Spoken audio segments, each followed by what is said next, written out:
Hello दोस्तों, फिर से वेलकम है। फिर से स्वागत है आप सभी का हमारे इस यूट्यूब चैनल पर, जिसका नाम है सीजी कंप्यूटर्स, जहां पर आप लगातार देख पा रहे हैं क्लासेस। किसकी क्लासेस भाई? एंशिएंट हिस्ट्री की क्लासेस लगातार जारी है। ठीक है। और आज एंशिएंट हिस्ट्री में जो टॉपिक है उसमें फिर से हम देखने वाले हैं गुप्त एम्पायर। ठीक है, गुप्त साम्राज्य। और गुप्त साम्राज्य का आज पार्ट 5, पांचवा भाग लेके आए हैं आप लोगों के लिए। ठीक है, तो चलिए फिर बातें करते हैं, स्टार्ट करते हैं आज की क्लास। चलिए,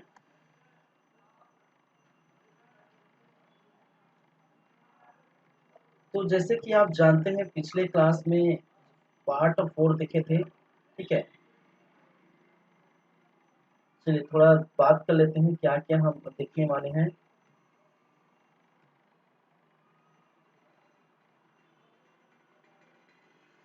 गुप्त साम्राज्य। ठीक है,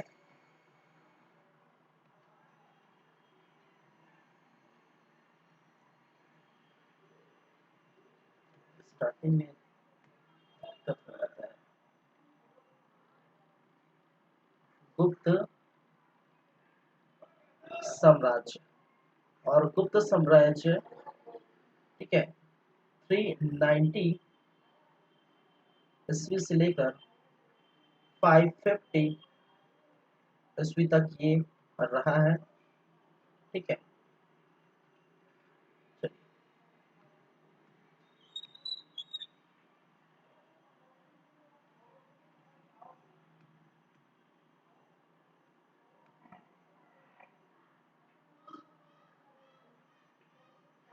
चलिए इसके अंतर्गत जो बाकी रह गया है उसकी हम चर्चा करेंगे।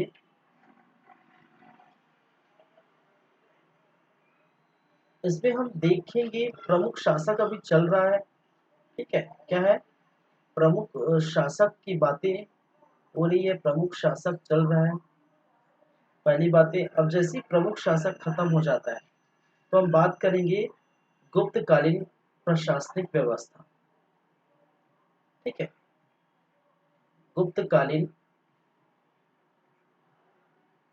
प्रशासन। चलिए, गुप्तकालीन प्रशासन के बाद हम देखेंगे कला एवं साहित्य। ठीक है, कला एवं क्या है? साहित्य। चलिए, साहित्य और अन्य साहित्य और साहित्यों के नाम जो है देखेंगे।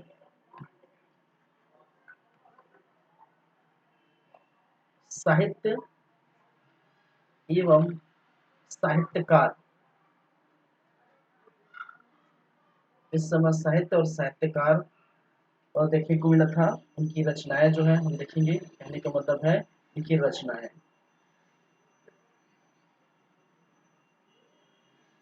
इन पर हम बात करें। गुप्तकालीन प्रशासन व्यवस्था। चलिए पहली बात कर लेते हैं प्रमुख शासक के बारे में। तो आप जानते हैं प्रमुख शासक,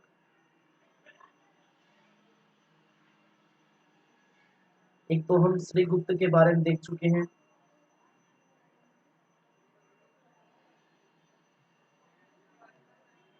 एक तो श्रीगुप्त देख चुके हैं, श्रीगुप्त। घटोत्कच देख चुके हैं, घटोत्कच। फिर हम बात करें चंद्रगुप्त की, बातें करें चंद्रगुप्त प्रथम, चंद्रगुप्त प्रथम। फिर बात कर चुके हैं समुद्रगुप्त, समुद्रगुप्त, रामगुप्त, रामगुप्त, चंद्रगुप्त द्वितीय। पिछले क्लास में चंद्रगुप्त द्वितीय के बारे में चर्चा किए थे। फिर जो आने वाले हैं वो आज हम देखेंगे, वो है आपकी कुमार गुप्त, कुमार गुप्त। ठीक है, और कुमार गुप्त के बाद जो देखेंगे वो है स्कंद गुप्त। क्या है? स्कंद गुप्त। ठीक है, कुमार गुप्त के बाद जो देखने वाले हैं वो है स्कंद गुप्त।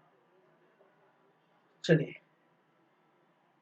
गुप्तकालीन प्रशासन व्यवस्था, जहां पर केंद्रीय प्रशासन, प्रांतीय प्रशासन और स्थानीय प्रशासन इसको डिवाइड किया गया है।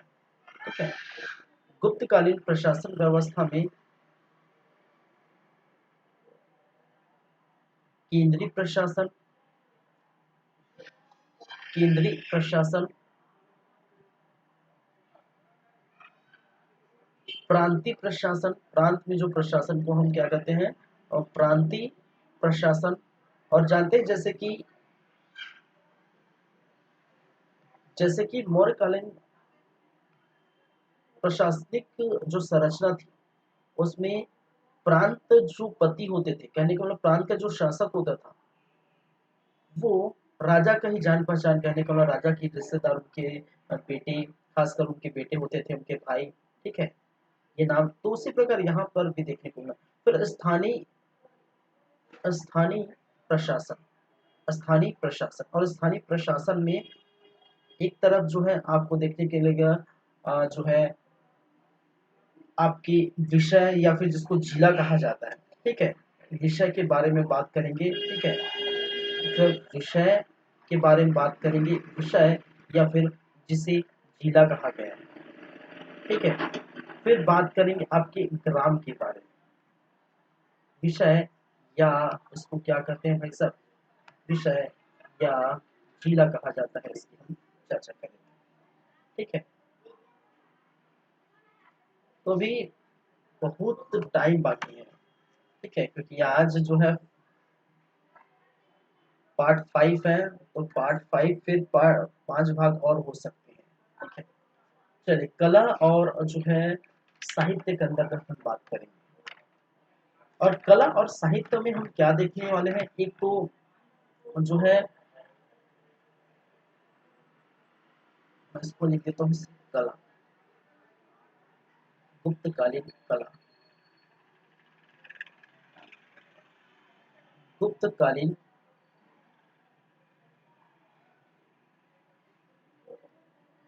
कला।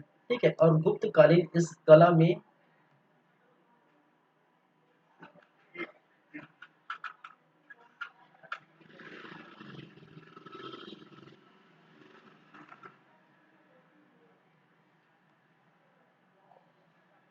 गुप्तकालीन कला में एक तो आपकी क्या है, धातु कला। ठीक है, मूर्ति कला, मंदिर कला, ये सभी आपको देखने को मिलेगा। ठीक है, एक तो मूर्ति कला,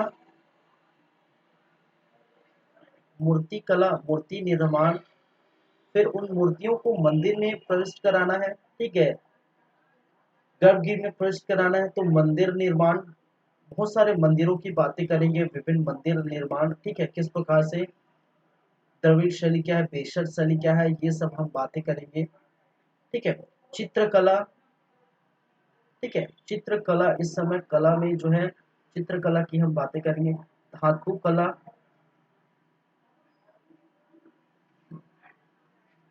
ठीक है, संगीत कला,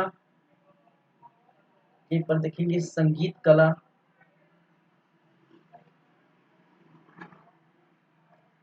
संगीत कला। तो ये इतने सारे कला हैं जिसके अंतर्गत हम बातें करें, तो बहुत बड़ा चैप्टर है भाई साहब। ठीक है, साहित्य और साहित्यकार जो रचनाएं लिखी हैं उसकी हम बातें करेंगे।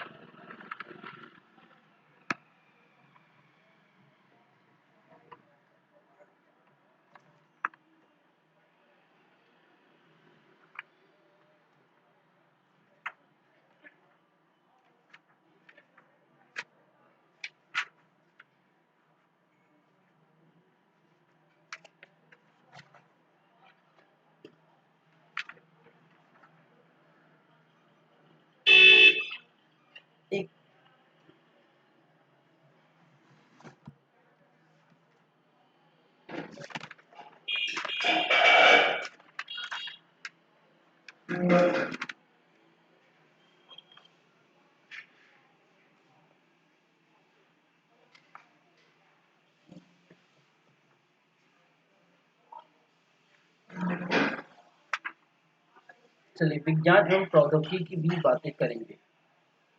बहुत सारे हैं भाई। विज्ञान, ठीक है। बीच में इनके कहीं इनके समाज भी देख लेंगे, ठीक है। तो पूरा मैं एक ही पेज में और बता देता हूँ क्या क्या देखेंगे। और गुप्तकालीन समाज की भी हम चर्चा करेंगे। इस समय गुप्तकालीन जो है समाज की भी हम चर्चा करेंगे, ठीक है। तो बहुत बड़ा चैप्टर है, बहुत बड़ा टॉपिक है ये।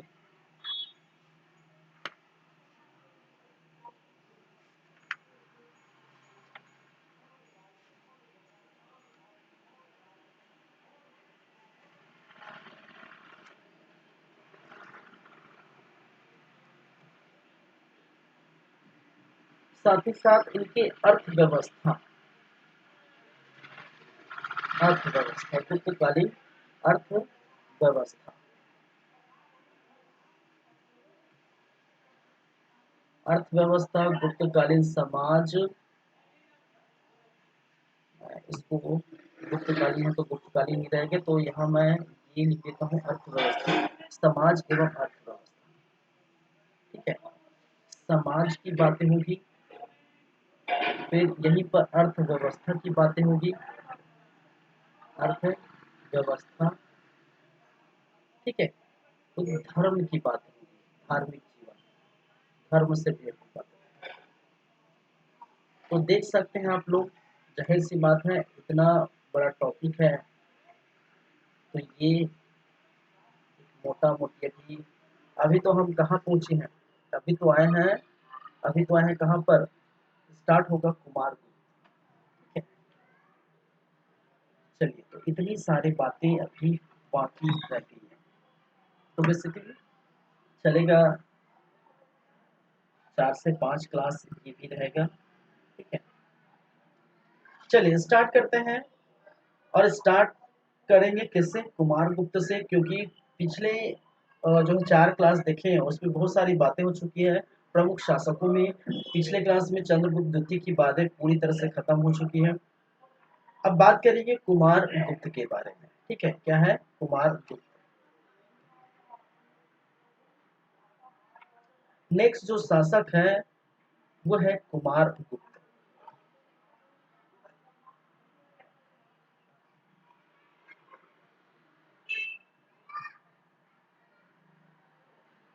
चलिए,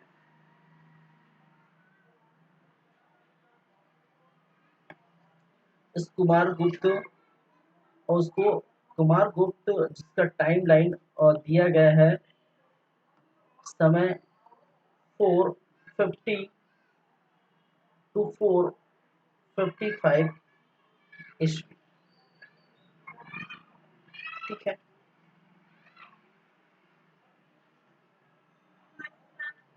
इनके बारे में भी बात करेंगे कि क्या पढ़ना है, ठीक है। जैसे कि सभी शासकों के बारे में बात किए थे, ठीक है। तो उसी प्रकार क्या पढ़ना है, तो इनके परिचय भी देख लेंगे, ठीक है। भाई साहब के माता पिता कौन है, भाई साहब का जो है किस प्रकार से इनका रहन सहन हुआ है, क्या करते थे, ठीक है, वगैरह वगैरह की है। क्या करेंगे, परिचय देख लेंगे। फिर जो बातें करेंगे जानकारी का स्रोत, इनकी जानकारी, जानकारी का स्रोत, इनकी जानकारी हमें कहाँ से प्रोवाइड होती है, कहाँ से मिलती है। और जैसे कि आप जानते हैं सभी गुप्तकालीन शासक हैं, वो सभी गुप्तकालीन शासक उपाधियां धारण करते हैं, तो इनकी भी, ठीक है, इन्होंने क्या बिगाड़ा है भाई, इनकी भी उपाधियां देख लेंगे, ठीक है। और मुद्राएं तो प्रचलित है स्टार्टिंग ही चंद्रगुप्त प्रथम के समय, ठीक है। राजा रानी का मुद्रा, ठीक है,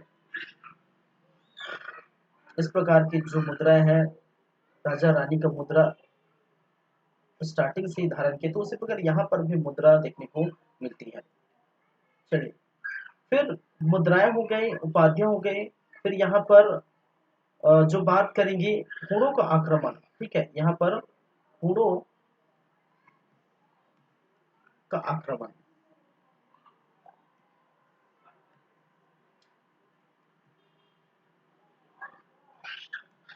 हूणों का आक्रमण, एक्चुअल घोड़ों को आक्रमण में आप देखेंगे जो स्कंद गुप्त की बात आएगी, स्कंद गुप्त।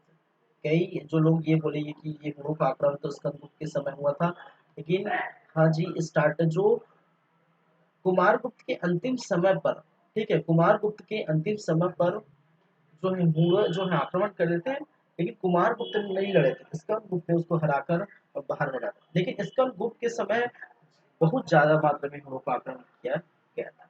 ठीक है, चलिए ये हम देखेंगे। तो परिचय, जानकारी के स्रोत, मूल कौन है, ये भी हम बात करेंगे। ठीक है, खासकर इनका स्थान अफगानिस्तान वगैरह में आपको देखने को मिलती है। ठीक है, चलिए जो नर्मदा नदी के तट पर जाके जो है बसे रहते थे। चलिए, कुमार गुप्त। चलिए, तो जैसा कि आप जानते हैं, इनके पिताश्री, पिछले क्लास में मैंने बताया था, इनके पिताश्री जो है चंद्रगुप्त द्वितीय, और चंद्रगुप्त द्वितीय इनका दो विवाह हुआ था। ठीक है, चंद्रगुप्त द्वितीय इनका दो विवाह हुआ था। एक विवाह तो खुद अपनी भाभी ध्रुव देवी से कर बैठे थे। ठीक है, अपनी भाभी ध्रुव देवी और इनका बड़ा भाई रामगुप्त। ठीक है, तो अपने बड़े भाई की जो है पत्नी ध्रुव देवी, कहने का मतलब अपनी भाभी से ये शादी कर चुके थे। ठीक है, उनसे भी पुत्र हुआ था। ठीक है, तो वही क्या है, ठीक है, वही क्या है, इनकी माता, बहन भी थी भाई साहब। और बहन क्या है, प्रभावती दूत, प्रभावती गुप्त। और प्रभावती गुप्त वो किनसे हुई थी, वो आप जानते हैं, कुबेर नागा से। कुबेर नागा की पुत्री। ठीक है, और कुबेर नागा की पुत्री कहने का मतलब है इनकी, ठीक है, सेकंड पति, सॉरी सेकंड पत्नी, सेकंड वाइफ। किसकी सेकंड वाइफ है भाई, चंद्रगुप्त द्वितीय के, और ये क्या है, फर्स्ट वाइफ।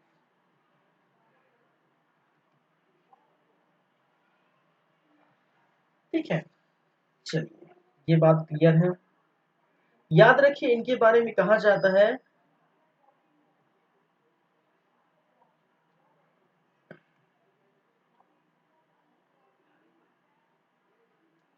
चलिए इनके बारे में कहा जाता है, इनके बारे में भाई कुमार गुप्त में कहा जाता है कि सर्वाधिक मुद्रा, सर्वाधिक जो मुद्रा है इनके समय जारी हुई, सर्वाधिक मुद्रा इनके समय जारी हुए थे या देखने को मिले थे, जारी हुए थे। ठीक है, तो अगर आपसे पूछा जाए कि गुप्तकालीन कौन सा ऐसा शासक है जिस समय सर्वाधिक मुद्रा इस समय देखने को मिला था, तो सर्वाधिक मुद्रा, ठीक है, इस समय देखने को मिला था।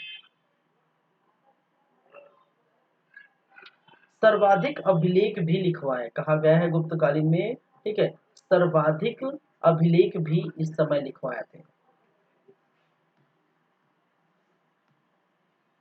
अभिलेख भी लिखवाए थे।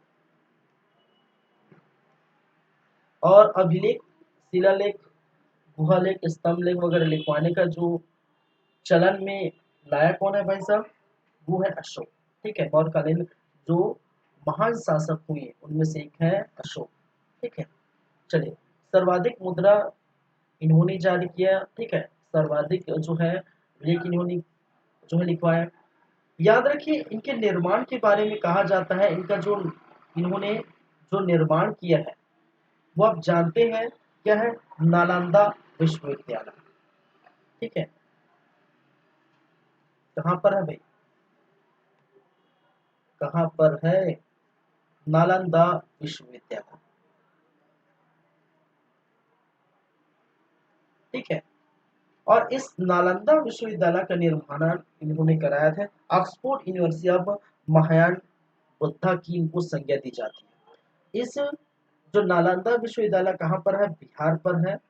ठीक है, और इसकी इसको इसको Oxford, Oxford university of Mahayana,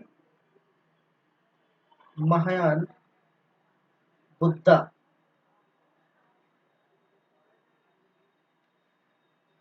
ठीक है, Oxford university of Mahayana Buddha की क्या की जाती है, संज्ञा दी जाती है,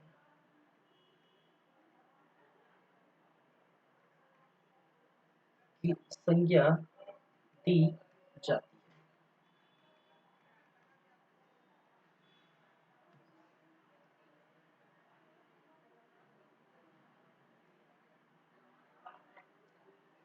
चलिए ठीक है।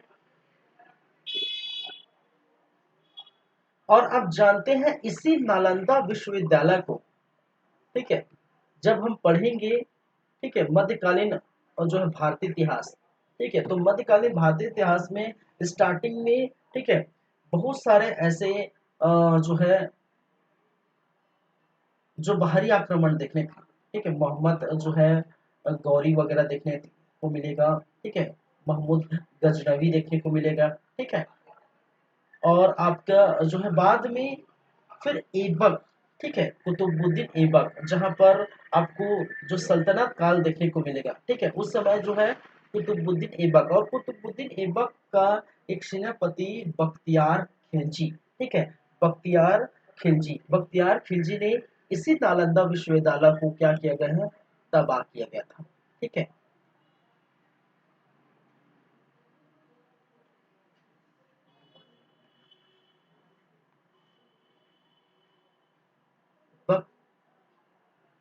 बख्तियार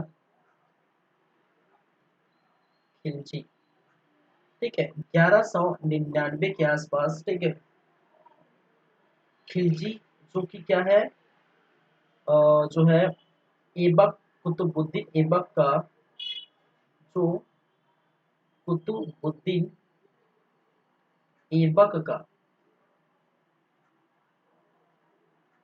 क्या है, सेनापति है, ठीक है, ठीक है, इनको क्या किया है, नालंदा विश्वविद्यालय को नष्ट किया, ठीक है, इनको क्या किया, नष्ट किया।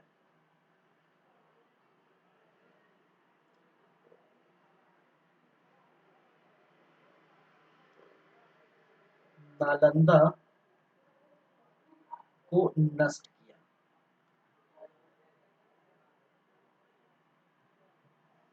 ठीक है। चलिए, मजा नहीं आ रहा है क्या यहाँ, और चलिए ये थोड़ा दूसरी जगह देखते हैं, ठीक है, दूसरे पेज में, क्योंकि ऐसे में मजा नहीं आता।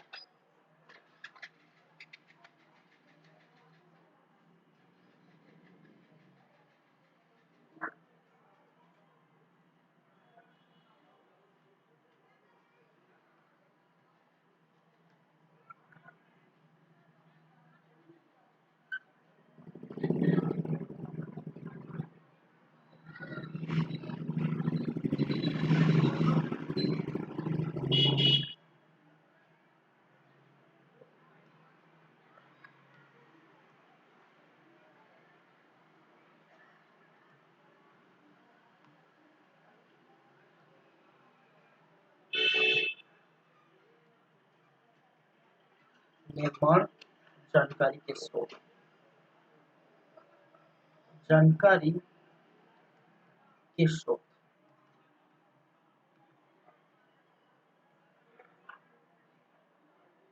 चलिए ठीक है, आगे बढ़े, नेक्स्ट में इनके निर्माण की बातें करते हैं, ठीक है, इनके निर्माण की बातें करें। तो जैसे कि मैंने कहा निर्माण किसका कराया था, ठीक है, नालंदा विश्वविद्यालय का निर्माण कराया था, ठीक है, तो कुमार गुप्त द्वारा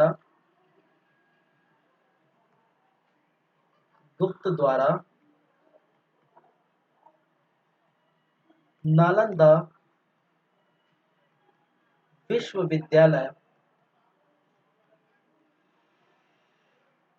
का निर्माण कराया था।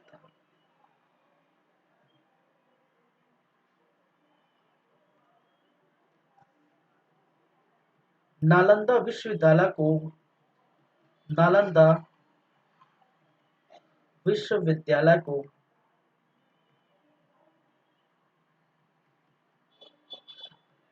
ऑक्सफोर्ड, ठीक है, ऑक्सफोर्ड यूनिवर्सिटी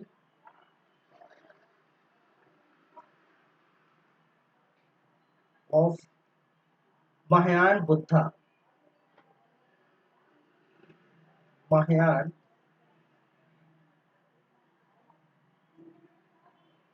बुद्धा की संज्ञा दी जाती है, की संज्ञा दी जाती है, ये सही है। ठीक है, फिर मैंने क्या कहा, ठीक है, इस नालंदा विश्वविद्यालय को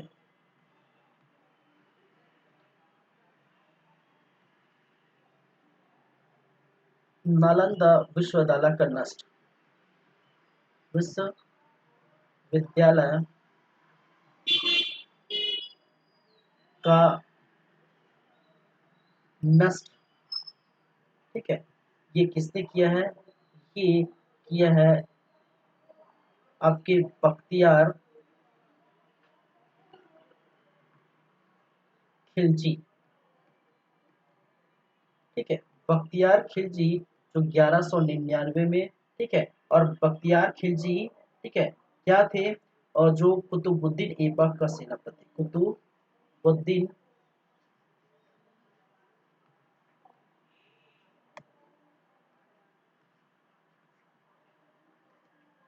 ऐबक का सेनापति,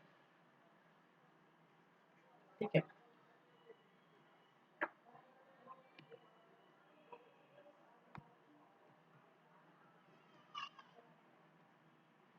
या तबाह किया, किसने किया, नष्ट किया या तबाह किया, बख्तियार खिलजी, और बख्तियार खिलजी जो 1199 में, ठीक है, और कुतुबुद्दीन ऐबक का क्या था, सेनापति था। तो निर्माण कार्य में, ठीक है, नालंदा विश्वविद्यालय का निर्माण इन्होंने कराया था, और इस नालंदा विश्वविद्यालय को किस नाम से जाना जाता है, किसकी संज्ञा दी जाती है, Oxford university of Mahayana Buddha के जो है क्या दी जाती है, संज्ञा दी जाती है। और नष्ट कराने वाले, इनको नष्ट करने वाले, इनका तबाह करने वाले थे बख्तियार का, सॉरी, बख्तियार खिलजी, जो कुतुबुद्दीन ऐबक का सेनापति था। ठीक है, तो निर्माण कार्य देख चुके हैं, याद रखिए। ठीक है, चलिए आगे चले, आगे हम बात करेंगे जानकारी के स्रोत।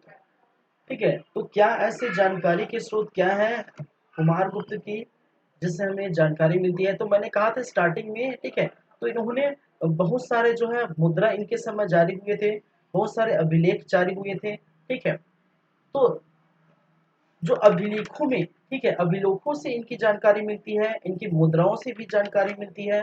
ठीक है, चलिए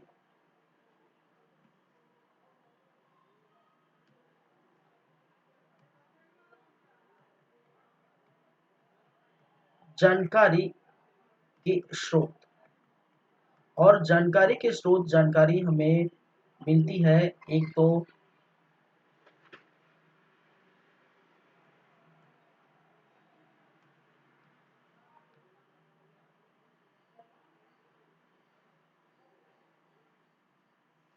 चलिए पहली जानकारी मिलती है प्रस्तर शिलालेख। और प्रस्तर शिलालेख क्या समझते हैं, पत्थरों पर जो लिखे गए लेख को हम क्या कहते हैं, प्रस्तर शिलालेख। ठीक है, और दूसरा जो है ताम्र शिलालेख, तांबे के पत्ते पर, ठीक है, तांबे की और जो है प्लेट पर तांबे के पत्ते पर जो है लिखे गए, ठीक है, उसको क्या कहा जाता है, ताम्रपत्र, ताम्रपत्र और शिलालेख, क्या है, ताम्रपत्र शिलालेख। तो एक है प्रस्तर शिलालेख, कहने का मतलब है पत्थरों पर जो लेख लिखे गए हैं। ठीक है, जैसे अभिलेख शिलालेख बोलते हैं, जैसे गुहा लेख बोलते हैं, गुहा लेख कहने गुफाओं पर लिखे गए लेख। ठीक है, गुफाओं को काट कर स्तंभ, ठीक है, एक पुल की जैसी संरचना, एक स्तंभ पर लिखे गए संरचना को स्तंभ लेख कहा जाता है। ताम्रपत्र उसी प्रकार जो तांबे के जो है, ठीक है, पत्ते पर तांबे के जो है, ठीक है, पत्र पर लिखे गए लेख को क्या कहते हैं, ताम्रपत्र कहते हैं और पत्थरों पर लिखे गए लेख को प्रस्तर अभिलेख कहते हैं। ठीक है, तो कौन कौन से प्रस्तर अभिलेख जिससे जो है इनकी जानकारी मिलती है। और एक महत्वपूर्ण है जो विल्सड, ठीक है, विल्सड अभिलेख, क्या है, विल्सड अभिलेख। ठीक है, और विल्सड अभिलेख जहां पर गुप्त वंशों की वंशावली देखने को मिलती है, गुप्त शासकों की वंशावली के बारे में जानकारी मिलती है। ठीक है, यहाँ पर गुप्त शासक की वंशावली देखने को मिलती है, गुप्तों की वंशावली, गुप्त शासक की वंशावली के बारे में देखने को मिलती है, जहां पर जो है चंद्रगुप्त प्रथम का उल्लेख मिलता है यहाँ पर। ठीक है, यहाँ पर समुद्रगुप्त, समुद्रगुप्त का उल्लेख मिलता है, यहाँ पर जो है चंद्रगुप्त द्वितीय का उल्लेख मिलता है, और यहाँ पर आप जानते हैं अभी जो पढ़ रहे हैं कुमार गुप्त का भी उल्लेख मिलता है, कुमार गुप्त का भी उल्लेख मिलता है। ठीक है, तो ये जो वंशावली है, ठीक है, ये हायरार्की है। ठीक है, जो वंशावली है, जो हायरार्की है, उनका उल्लेख कहाँ मिलता है, गढ़सल अभिलेख से मिलता है। ठीक है, दूसरे नंबर पर अभिलेख है बंदसौर अभिलेख, बंदसौर अभिलेख। ठीक है, बंदसौर अभिलेख, बंदसौर अभिलेख, साथ ही साथ मन कुंवर अभिलेख, मन कुंवर अभिलेख, मन कुंवर अभिलेख से भी की जानकारी प्राप्त होती है, इनके बारे में जानते हैं।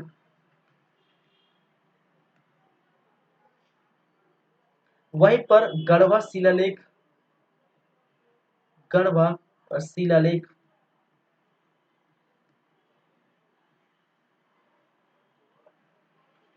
मथुरा अभिलेख,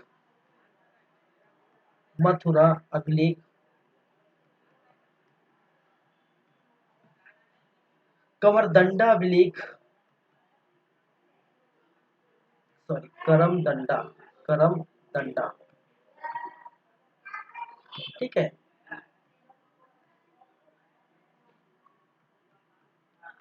करमदंडा अभिलेख।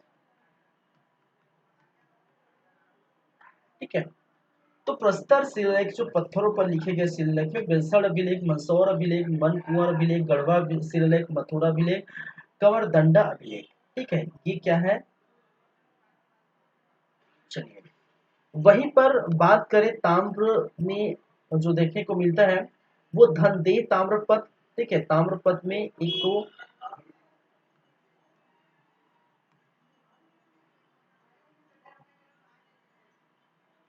धनदेह ताम्रपत्र, ताम्रपत्र। ठीक है, वैग्राम ताम्रपत्र, वैग्राम ताम्रपत्र। ठीक है, ये डायरेक्ट ऐसे क्वेश्चन पूछे जाते हैं ये ताम्रपत्र किसके हैं। ठीक है, तो ये याद रखिए,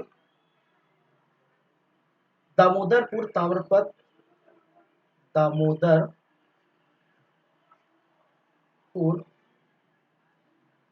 ताम्रपत्र। ठीक है, तो धनदेह ताम्रपत्र, वैग्राम ताम्रपत्र, ये क्या है, वैग्राम,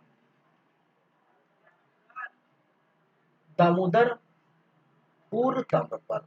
ठीक है, दामोदर पुत्र नहीं, पूर्व ताम्रपत्र। चलिए, तो जानकारी के स्रोत यही है प्रस्तर शिलालेखों से। ठीक है, ताम्रपत्रों से इनकी क्या मिलती है, जानकारी मिलती है। ठीक है, बातें क्लियर है।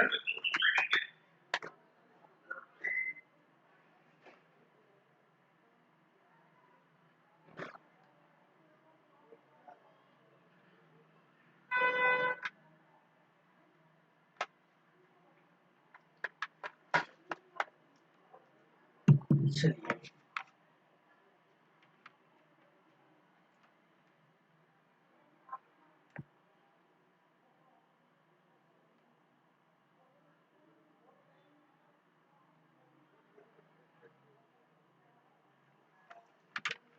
आगे बढ़े।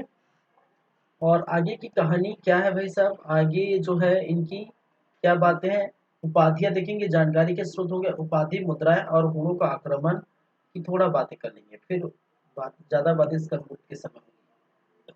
ठीक है, चलिए।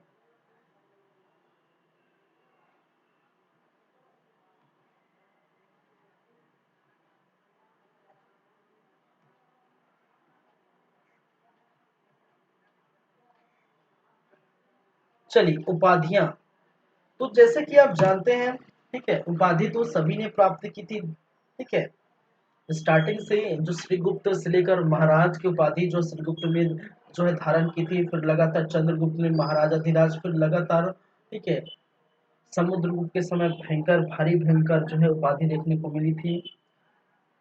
ठीक है, और बहुत सारे, और अभी जस्ट पिछले चंद्रगुप्त सेकंड की बात करें, वहां पर भी सकारी जो है विक्रमादित्य नामक जो है उपाधि इन्होंने भी धारण की थी। ठीक है, तो यहाँ पर भी कुछ उपाधियां हैं जिनको, ठीक है, महेंद्र दित्य, महेंद्र दित्य, महेंद्र दित्य नामक उपाधि इन्होंने धारण की। शक्रादित्य, एक है शक्रादित्य, शक्रादित्य नामक उपाधि भी इन्होंने धारण किए हुए थे। परम भागवत और परम भट्टारक, परम भागवत और परम परम भट्टारक, भट्टारक।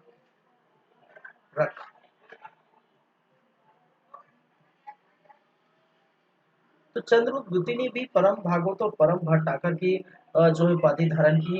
इनको श्री महेंद्र के नाम से भी जाना जाता है। ठीक है, क्या है, श्री महेंद्र, श्री महेंद्र। तो श्री महेंद्र की भी उपाधि इन्होंने धारण की थी। ठीक है, गुप्ता व्योमकिश,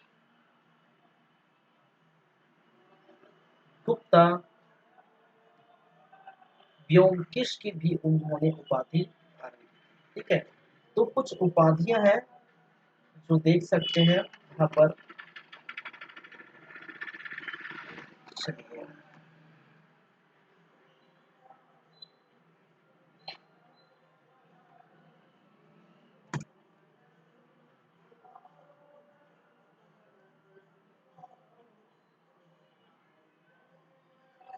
आगे बढ़े।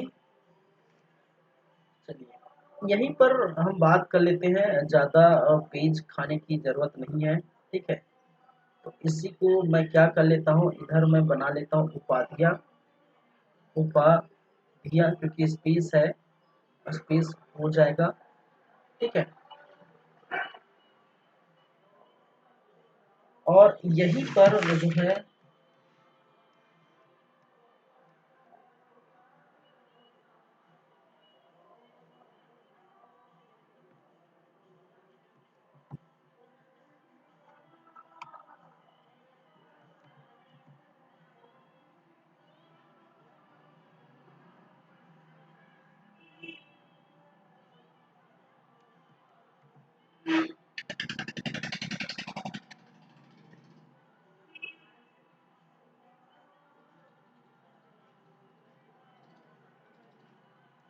चलिए बेटर है।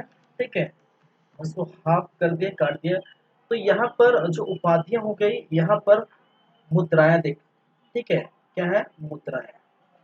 तो एक ही पेज में ये हो जाएगा, तो भाई दूसरा पेज रखने की क्या जरूरत है। ठीक है, चलिए। और मुद्राओं के बारे में आप जानते हैं, मुद्राओं के बारे में जानते हैं, सर्वाधिक मुद्रा जारी करने वाले शासक। ठीक है, तो कुमार गुप्त, कुमार गुप्त सर्वाधिक मुद्रा जारी करने वाला शासक था। सर्वाधिक मुद्रा जारी करने वाला शासक, करने वाला क्या था, शासक। ठीक है? कहा जाता है कि 14 प्रकार की मुद्राएं जारी की थी। 14 प्रकार की मुद्रा 14 प्रकार की मुद्राएं जारी की थी, जारी किए थे। ठीक है, आपको मैं बता दूं कि जो इसके पहले मैं परिचय में मैंने बात किया था। ठीक है, ये जो मुद्राएं हैं, ठीक है, यहाँ पर जो मुद्राएं हैं वो 14 प्रकार की मुद्रा थी। ठीक है, और जो अभिलेख है लगभग कहा गया है कि 18 अभिलेख लिखाए थे, सर्वाधिक अभिलेख भी लिखे थे और सर्वाधिक मुद्रा भी इस समय प्राप्त हुई थी। ठीक है, तो 14 प्रकार की जो है मुद्रा और 18 लगभग अभिलेख, ठीक है, जो कि इस समय गुप्त वंश में सर्वाधिक देखने को मिला था। ठीक है, चलिए, तो 14 प्रकार की मुद्राएं यहाँ पर जारी देखने को मिला था।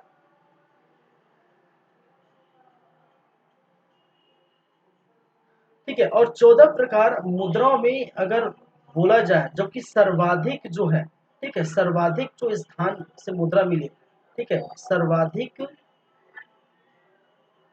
ठीक है, किस स्थान से मिले, ठीक है, और वो स्थान है आपकी बयाना, बयाना कहाँ, राजस्थान।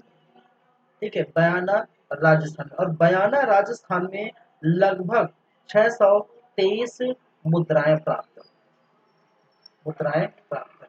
याद रखिए कि मैंने क्या कहा था, 14 प्रकार कहा था, 14 मुद्राएं नहीं कहा था।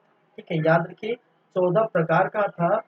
ठीक है, 14 मुद्राएं नहीं कहा था, तो 14 प्रकार में, ठीक है, तो 623 मुद्राएं कहाँ से प्राप्त हुई, सर्वाधिक जो है, ठीक है, बयाना कहाँ पर, राजस्थान पर क्या देखने को मिला था, सर्वाधिक मुद्रा प्राप्त हुई है, याद रखिए। ठीक है, इन मुद्राओं की जो है 14 प्रकार की जो मुद्राएं हैं, मुद्राओं की जो विशेषताएं हैं, ठीक है, यदि हम बात करें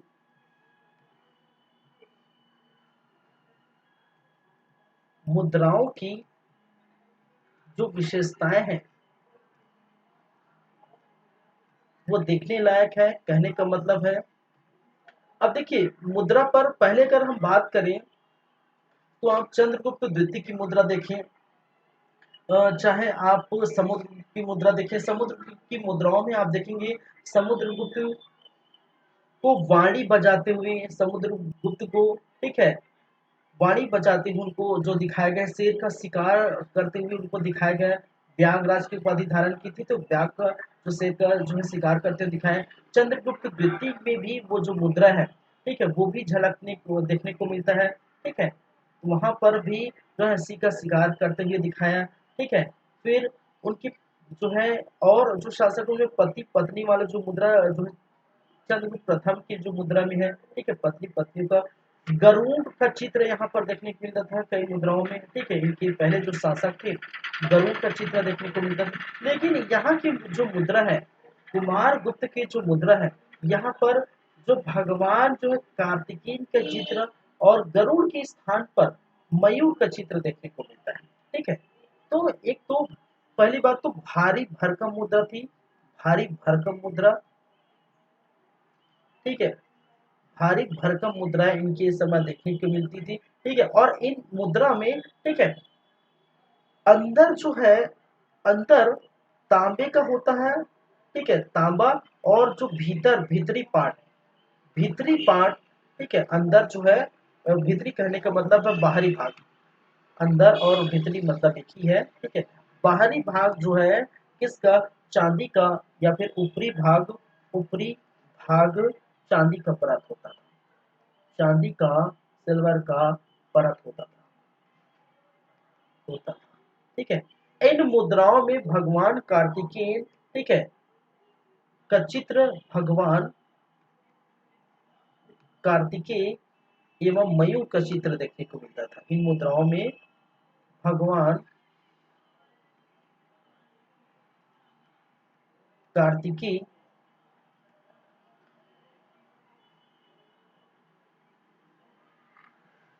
एवं मयूर के चित्र, मयूर का चित्र।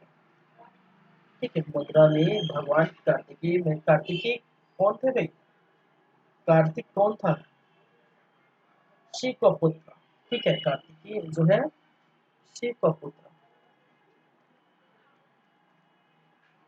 इनका चित्र, ठीक है, मयूर का चित्र देखने को, तो पहले के जो शासक थे उनके समय, जो पहले के शासक थे उनके समय, ठीक है, मयूर के स्थान पर, ठीक है, पहले के जो शासक है वो पहले के शासक में जो है गरुड़ का चित्र मिलता था, जितने भी थे गरुड़ का चित्र, ठीक है। ये पहला ऐसा शासक है जहां पर गरुड़ के स्थान पर, ठीक है, गरुड़ के स्थान पर क्या है, वो मयूर का चित्र देखने को मिलता है, ठीक है। अब छत्तीसगढ़ में भी पढ़े हैं, ठीक है, छत्तीसगढ़ वाले पार्ट में जहाँ पर जो है मयूर की छपे हुए चित्र की जो मुद्रा देखने को मिलती है, ठीक है, किसके, कुमार गुप्त के, ठीक है।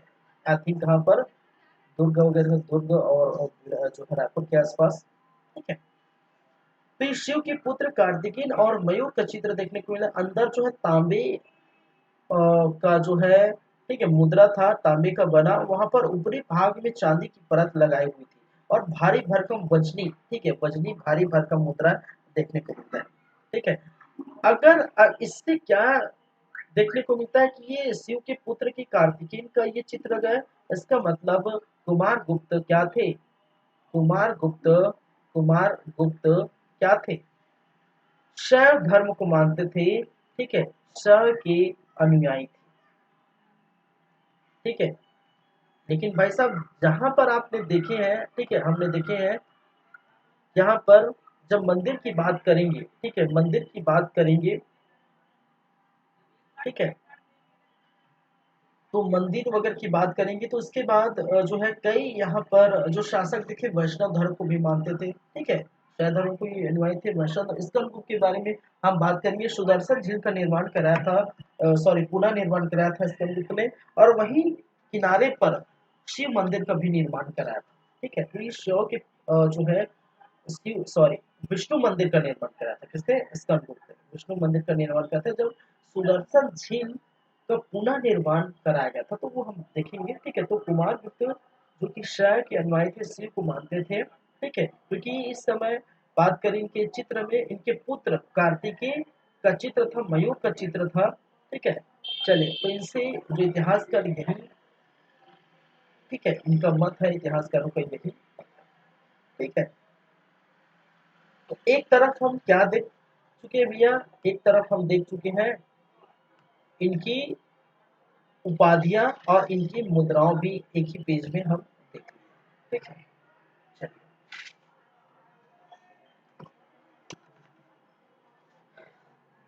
थोड़ा मैं सिस्टम को चार्ज में लगा देता हूँ फिर से, ठीक है, फिर हम बात करेंगे आगे की बातें। तो ये पेज को थोड़ा समझ लीजिए, इस पेज को थोड़ा जान लीजिए, फिर आगे बात करेंगे, ठीक है।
चलिए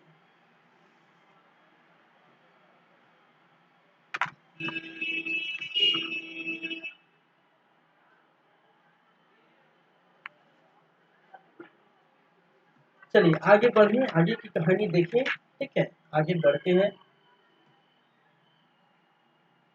यार।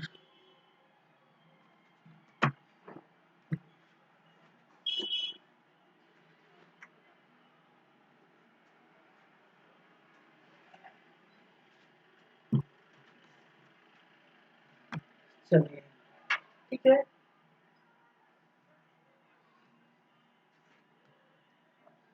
मुद्राएं हो गए।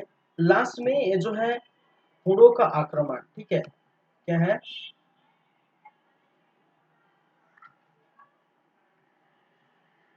हुणों का आक्रमण।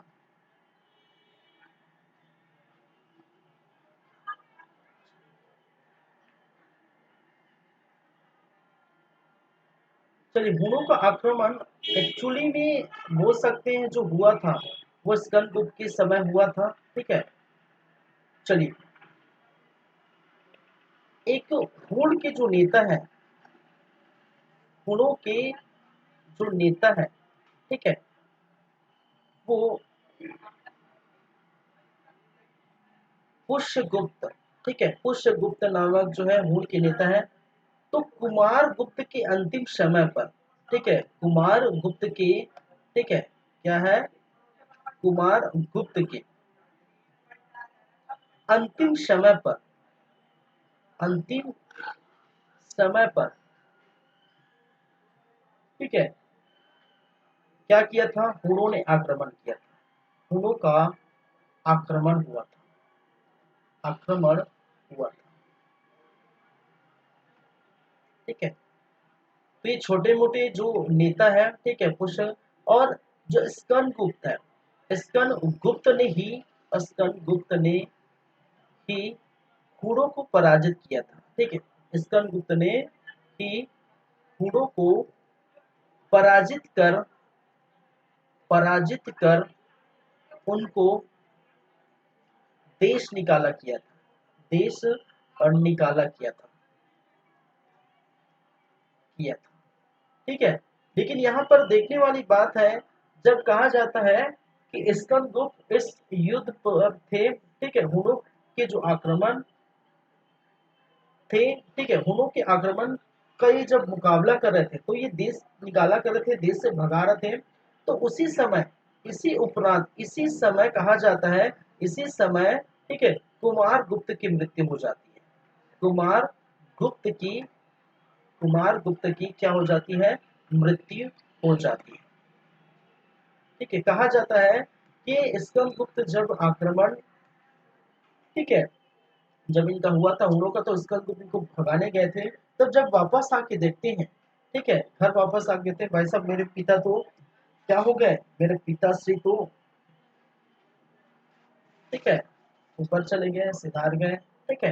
तो हुणों के आक्रमण को रोका किसने था, स्कंदगुप्त की गुप्त ने रोका था, ठीक है। हालांकि कई बुकों में ये लिखा है कि ये जो है कुमार गुप्त के समय हुआ था करके, लेकिन कुमार गुप्त के अंतिम समय पर, ठीक है, हुआ था।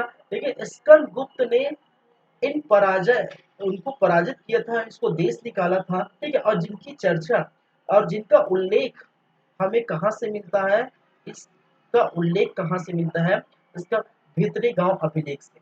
और भीतरी गांव अभिलेख किसका है, ये स्कंद गुप्त का है। उल्लेख भीतरी गांव अभिलेख से मिलता है, ठीक है, उल्लेख हमें भीतरी गांव अभिलेख मिलता है। और ये अभिलेख जो है स्कंद गुप्त का है, इसका मतलब स्कंद गुप्त के समय कहा जाता है कि ऐसी स्थिति देखने को मिली। और इस समय ही जब ये वापस आते हैं तो कुमार गुप्त की क्या हो जाती थी, मृत्यु हो जाती है, ठीक है, ठीक है। चले आगे बातें करें। तो ये क्वेश्चन तो ये भी है कि, ठीक है, तो हुण कौन थे,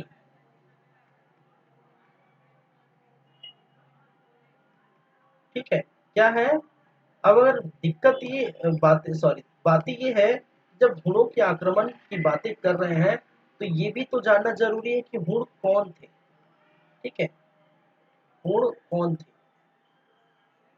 चलिए, चलिए, जैसे कि आप जानते हैं चड्डी गैंग पट्टी गैंग वाला जानते हैं ना, वैसी टाइप की ये आदमी था, वैसा भी था, ठीक है।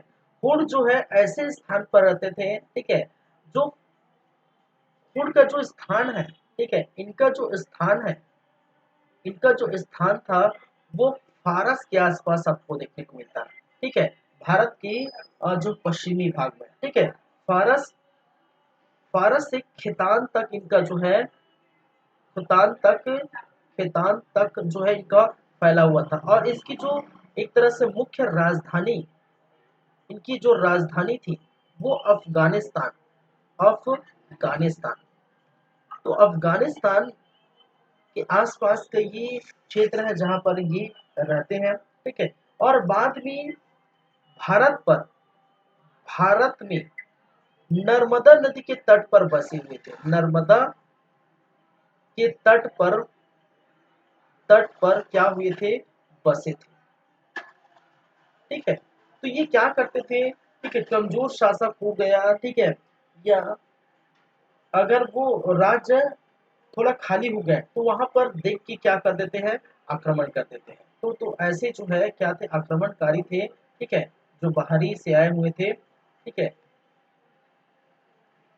भारत पर नर्मदा नदी के तट पर, नर्मदा नदी के तट पर क्या थे, बसे, ठीक है। इनकी राजधानी अफगानिस्तान की जो एरिया है की राजधानी है। और जो प्रमुख जो नेता है या फिर प्रमुख जो गुण थे, उनमें से प्रमुख गुण जो है तोरमाड़ तोरमाड़ और मिहिर, ठीक है, मिहिर कुल, तोरमाड़ एवं मिहिर कुल, क्या है, मिहिर कुल। और यही मिहिर कुल के बारे में कहा जाता है कि, पहले लिख ही लेता हूँ, क्या है, मिहिर कुल, ठीक है।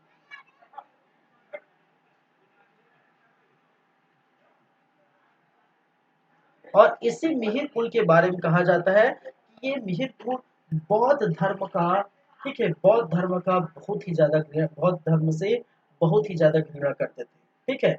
और इन्हीं के चलते जितने भी उनकी बाद में जो मूर्तियां हुई हैं, ठीक है, उनको वो क्या करते हैं, उनको तोड़ देते थे, ठीक है। तो इनके बारे में क्या कहा जाता है कि बौद्ध धर्म का या बौद्ध धर्म से बहुत घृणा करते थे, बौद्ध धर्म से, ठीक है, क्या थे, बहुत घृणा करते थे,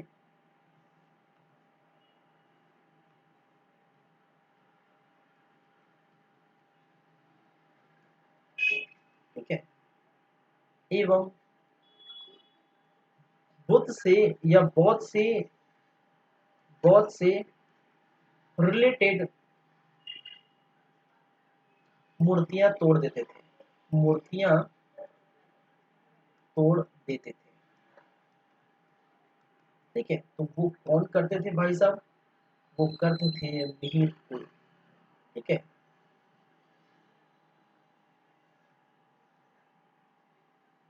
चलिए, बौद्ध धर्म से बहुत घृणा करते थे और बौद्ध से रिलेटेड मूर्तियां तोड़ देते थे, ठीक है। इसलिए इसका नाम क्या पड़ा, मूर्ति भंजक, ठीक है। इसलिए इनको क्या कहा गया, इनको कहा गया मूर्ति भंजक।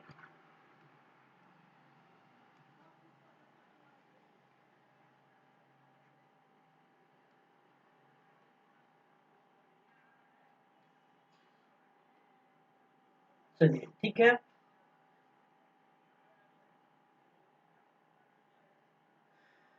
तो पूर्ण कौन थे ये याद रखिए, ठीक है, कहाँ क्या थे।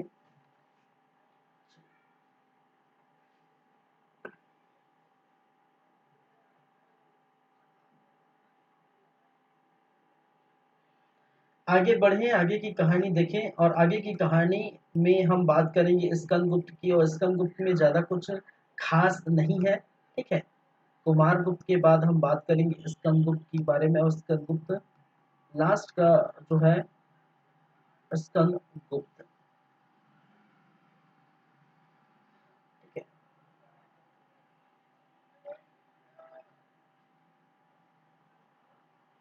तो ज्यादा कुछ नहीं है, इनकी अगर उपाधि देखें, भाई साहब की उपाधि देखें, तो एक उपाधि देखने को मिलता है सक्रादित्य, क्या है, सक्रादित्य। तो उन्होंने इन्होंने भी क्या किया, सक्रादित्य नामक उपाधि इन्होंने भी क्या किया, धारण किया।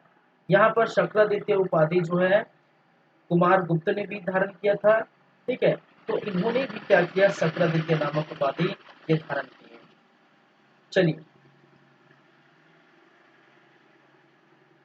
जानकारी के स्रोत, और जानकारी के स्रोत की बात करें, ठीक है, तो हमें जानकारी मिलती है एक जो है कहोम शिलालेख से, कहोम शिलालेख से इनकी जानकारी मिलती है। इनकी जानकारी मिलती है भीतरी गांव स्तंभ लेख से। किससे जानकारी मिलती है भाई? भीतरी गांव स्तंभ लेख। और अब जानते हैं भीतरी गांव स्तंभ लेख में क्या जानकारी मिलती है? हूणों के आक्रमण की जानकारी, हूणों के आक्रमण।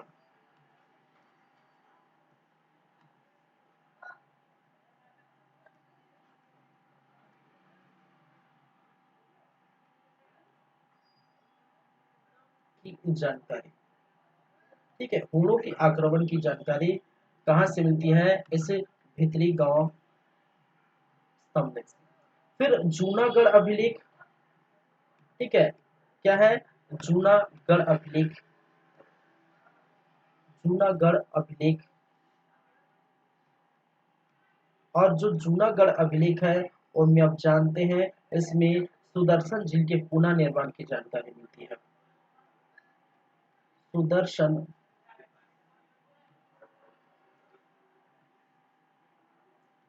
सुदर्शन झील जो गुजरात पर देखने को मिलता है, सौराष्ट्र में बना हुआ था, ठीक है, गुजरात के सौराष्ट्र में।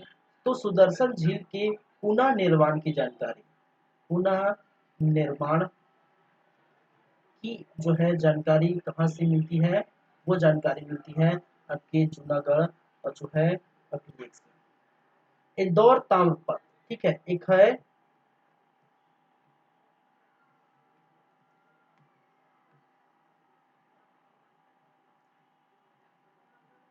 इंदौर ताम्रपत्र,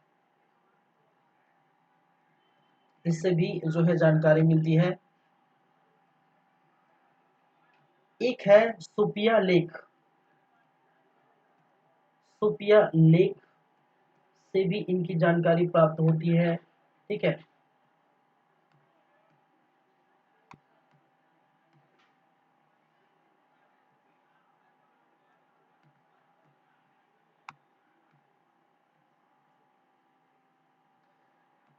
एक है गढ़वा अभिलेख, गढ़वा अभिलेख। और इनसे भी क्या मिलती है? इनकी जानकारी प्राप्त होती है, इनकी जानकारी मिलती है, ठीक है।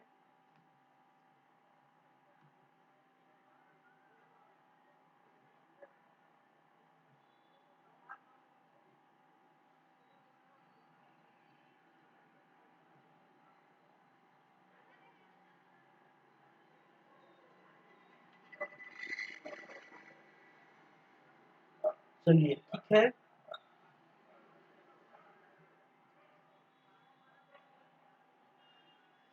क्लियर है बातें?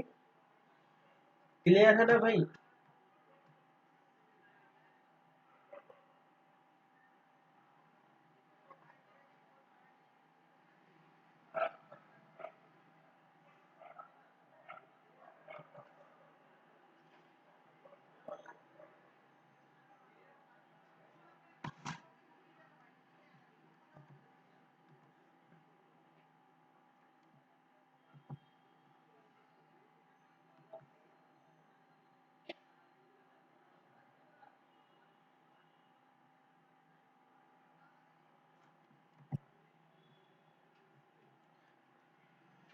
चलिए, ठीक है,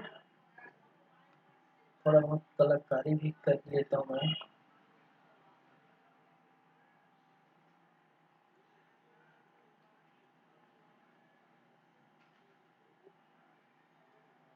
चलिए, आगे की हम बात करेंगे, ठीक है। सुदर्शन झील के बारे में हम थोड़ा बात करेंगे क्योंकि इस समय इन्होंने इनका पुनः निर्माण कराया है, ठीक है, इनकी हम बात कर लेते हैं।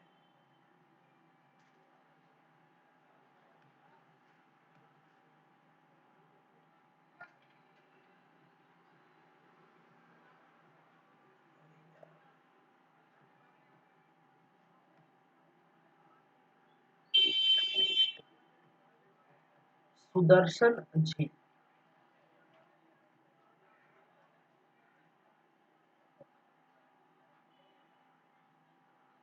चलिए, सुदर्शन झील के बारे में अगर मैं बात करूं तो आप जानते हैं किस स्थान पर मौजूद है। ठीक है, तो स्थान जो है गुजरात सौराष्ट्र। ठीक है, किस स्थान पर है? गुजरात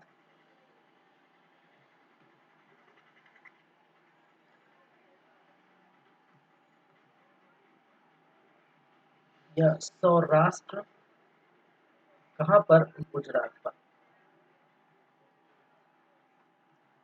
ठीक है, चलिए, अगर इनके निर्माण की बात की जाए, निर्माण किसने कराया है? तो चंद्रगुप्त मौर्य। आप जानते हैं इसके, चंद्रगुप्त मौर्य। और चंद्रगुप्त मौर्य के समय आप जानते हैं पुष्यमित्र एक गवर्नर नियुक्त किया गया था, किंतु गुजरात का, सौराष्ट्र का। ठीक है, तो जूनागढ़ जो गिरनार अभिलेख है, ठीक है, कौन सा अभिलेख? गुजरात के गिरनार अभिलेख। गिरनार अभिलेख से ये पता चलता है कि इन्होंने चंद्रगुप्त मौर्य ने, जो मौर्य वंश का शासक है, कौन सा? मौर्य वंश का शासक है, मौर्य वंश का प्रथम शासक है। ठीक है, और इन्होंने ही क्या किया था? मौर्य वंश, इन्होंने ही क्या किया था? अपने गवर्नर को नियुक्त किया था गुजरात में। ठीक है, उस समय, और इन्होंने ही क्या किया था? सुदर्शन झील का निर्माण करवाया था। चलिए, वहीं पर निर्माण तो हो गए, इस सुदर्शन झील के पुनः निर्माण की बात करते हैं, प्रथम पुनः निर्माण। ठीक है, अगर मैं बात करूं प्रथम पुनः निर्माण, पुनः निर्माण, और प्रथम पुनः निर्माण ये किसने किया था? भाई साहब, इनके बाद इनके पोते ने, ठीक है, किसी ने, अशोक ने, मौर्यकालीन शासक जो है अशोक, क्या है? मौर्य, मौर्य वंश। ठीक है, अशोक ने भी, ठीक है भाई साहब, मैं भी अपना हाथ बटाऊंगा। ठीक है, तो इन्होंने भी क्या किया है? अशोक ने ही क्या है? पुनः निर्माण किया था। उनके बाद अगर बात करें द्वितीय पुनः निर्माण, तो द्वितीय पुनः निर्माण, ठीक है, और द्वितीय पुनः निर्माण की बात अगर आएगी, ठीक है, तो किसका नाम आएगा? वो है स्कंदगुप्त का, स्कंदगुप्त।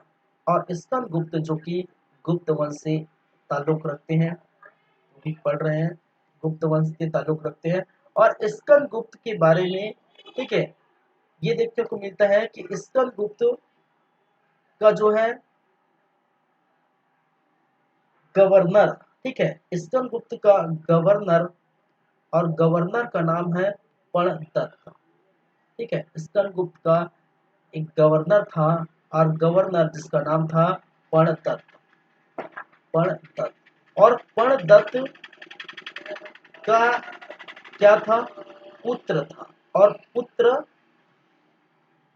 बहुत लंबी कहानी है, ठीक है, दादा के पोते के भाई के पुत्र, इस प्रकार से होता है ना, वैसे टाइप का। प्रणदत्त का जो पुत्र था वो था चक्रपाली। ठीक है, क्या है? चक्रपाली, चक्रपाली।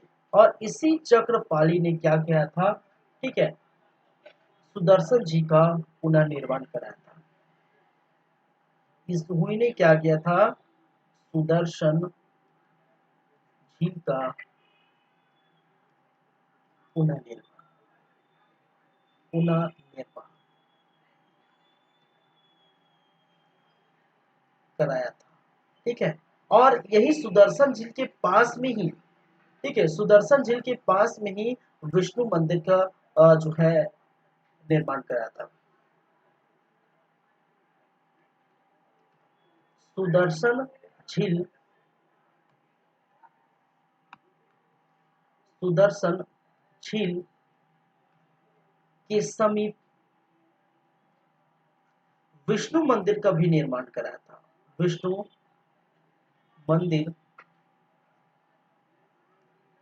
का भी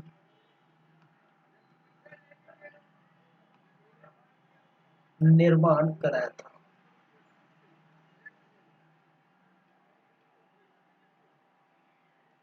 ठीक है। तो देख रहे हैं क्या क्या कारनामे किए जा रहे थे उस समय।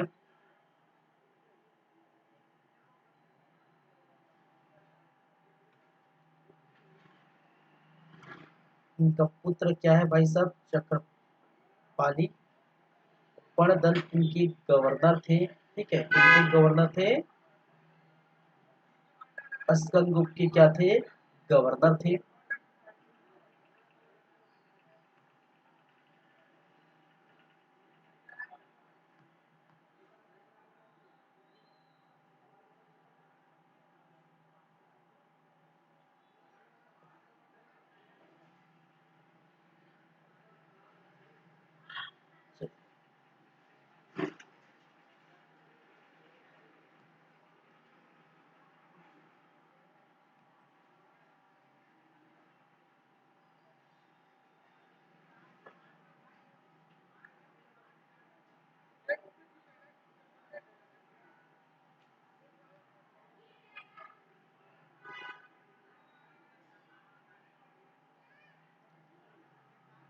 ठीक है, आगे बढ़े।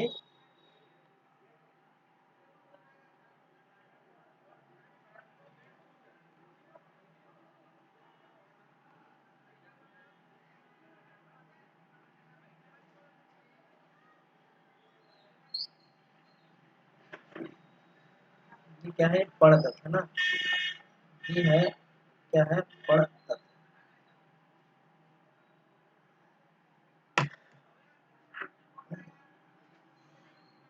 हो गए बातें शाते भाई सभी की।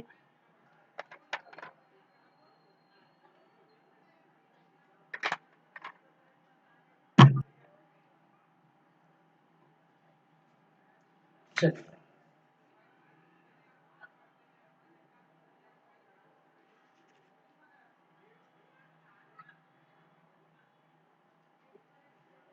चलिए, तो देखिए इस समय ये भी देखने को मिला था। अब देखिए ये आपका खत्म हो गया प्रॉपर पूरा जो शासक जो मैंने कहा था। ठीक है, कुमार गुप्त स्कंदगुप्त ये खत्म हो गया है। ठीक है, गुप्तकालीन गुप्त काल में और वंश जो है शासक हुए हैं।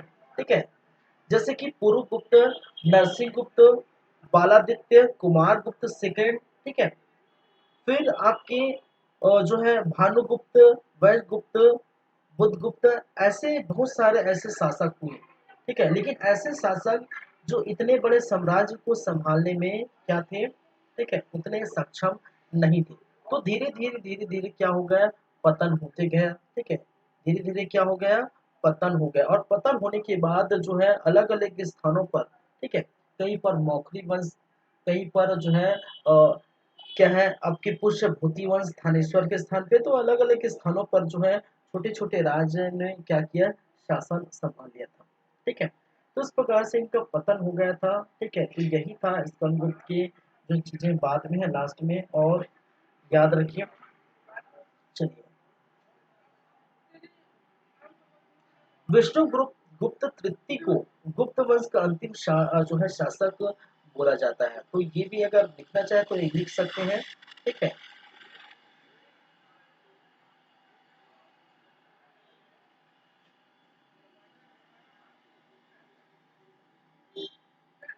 विष्णु गुप्त थर्ड, जो कि गुप्त वंश का अंतिम शासक था। गुप्त वंश का अंतिम शासक बताया गया है। ठीक है, गुप्त वंश का अंतिम शासक बताया गया है किनको भाई साहब, ठीक है, विष्णुगुप्त तृतीय को। चलिए, तो बातें जो है यही है और कुछ नहीं है। अब ये पूरे शासकों की बातें हम कर चुके हैं, पूरे शासकों की बातें हो चुकी हैं। अब इनके बाद जो देखने वाले हैं वो गुप्तकालीन प्रशासन व्यवस्था की बातें करेंगे, जहां पर केंद्रीय प्रशासन, प्रांतीय प्रशासन, स्थानीय प्रशासन, तीन प्रशासनों में ये डिवाइड किया गया है। ठीक है, केंद्रीय प्रशासन में जहां पर राजा की बातें होंगी, मंत्री परिषद की बातें होंगी, कुछ अधिकारी वर्ग की बातें होंगी, फिर न्याय व्यवस्था कैसा था, यहाँ पर अर्थव्यवस्था कैसी थी, यहाँ पर जो है ठीक है, सैन्य व्यवस्था कैसी थी, कर व्यवस्था कैसी थी, ये सभी बातें हम करेंगे। गुप्तकालीन कला पर भी जो है जाएंगे। इनके बाद जो मूर्ति कला होगा, मंदिर और निर्माण की कैसी कला है, ठीक है, चित्रकला, धातु कला, संगीत कला, ये सभी हम देखेंगे। फिर साहित्य, बहुत सारे इस समय साहित्य और साहित्य जो है साहित्य देखने को मिला, और बहुत सारे जो है साहित्यकार आए जो अपनी अपनी रचनाएं लिखे हैं। ठीक है, उनके भी नाम हम देखेंगे, वो लिस्ट ठीक है की बातें करेंगे, कौन कौन से साहित्य जो है कार है जो अपनी रचनाएं लिखे हैं। फिर विज्ञान की तरफ बढ़ेंगे। विज्ञान, ठीक है, इस समय विज्ञान के क्षेत्र में क्या उन्नति देखने को मिला, क्या विकास देखने को मिला। फिर गुप्तकालीन समाज कैसा था, ठीक है, कितने वर्णों में डिवाइड था, समाज में लोग कैसे रहते थे, परिवार कैसा था, वो हम देखेंगे। अर्थव्यवस्था, खैर अर्थव्यवस्था में लिख दिया हो, लेकिन गुप्तकालीन जो केंद्र प्रशासन है उसी में अर्थव्यवस्था देखेंगे। फिर धार्मिक जीवन कैसी थी, ठीक है, किस किस को मानते थे, या शिव के पुजारी थे कि जो है दुष्टों के पुजारी, क्योंकि धार्मिक जीवन फिर मंदिर निर्माण में भी आ जाएगा, उसको भी मैं अलग से लिख दिया, ठीक है, क्योंकि मंदिर निर्माण की जो है उसमें आप शिव की जो है, फिर उसमें विष्णु की, बहुत सारे ऐसे, ठीक है, बौद्ध की, जैन की, ठीक है, मंदिर और जो है मूर्ति निर्माण में हम देख लेंगे कि ये धर्म जो है क्या था। ठीक है, तो उनको लिखना भी ठीक नहीं है एक्स्ट्रा, ठीक है, खैर वो देख लेंगे। चलिए,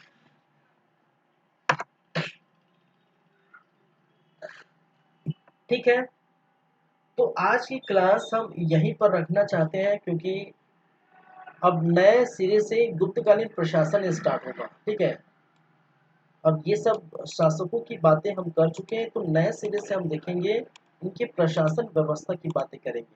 ठीक है, चलिए,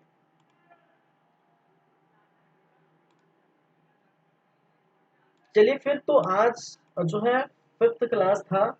ठीक है, आप देख रहे हैं हमारा यूट्यूब चैनल जिसका नाम है सीजी कंप्यूटर्स, जो आपके लिए हमेशा हेल्पफुल रहेगा, हमेशा ये चलते रहेगा। ठीक है, आपको फ्री ऑफ कॉस्ट भी ये प्रोवाइड होते रहेगा। तो जरूर इसको लाइक करिए, सब्सक्राइब करिए, कमेंट करिए, ठीक है, और शेयर भी करिए, मैं बार बार बोल रहा हूँ, ताकि सभी और जो लोग हैं और जो स्टूडेंट्स हैं उनको ये क्या मिल सके, ये मौका मिल सके कि वो फ्री ऑफ कॉस्ट में ये पढ़ सके। ठीक है, क्योंकि आप जानते हैं कि अलग अलग इंस्टीट्यूट में इतने ही पढ़ाने के लिए आपको ढेर सारे पैसे आपको क्या करना पड़ता है, लुटाना पड़ता है, खर्च करना पड़ता है। ठीक है, चलिए, और आपको मिल रहा है फ्री ऑफ कॉस्ट, तो मिल रहा है तो फायदा उठा लिया जाए। ठीक है, चलिए,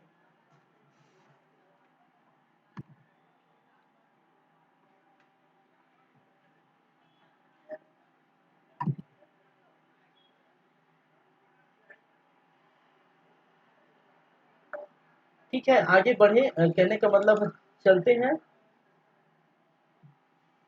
बातें करेंगे नेक्स्ट टाइम। तब तक के लिए, ठीक है, देखते रहिए हमारा यूट्यूब चैनल। चलिए, थैंक यू।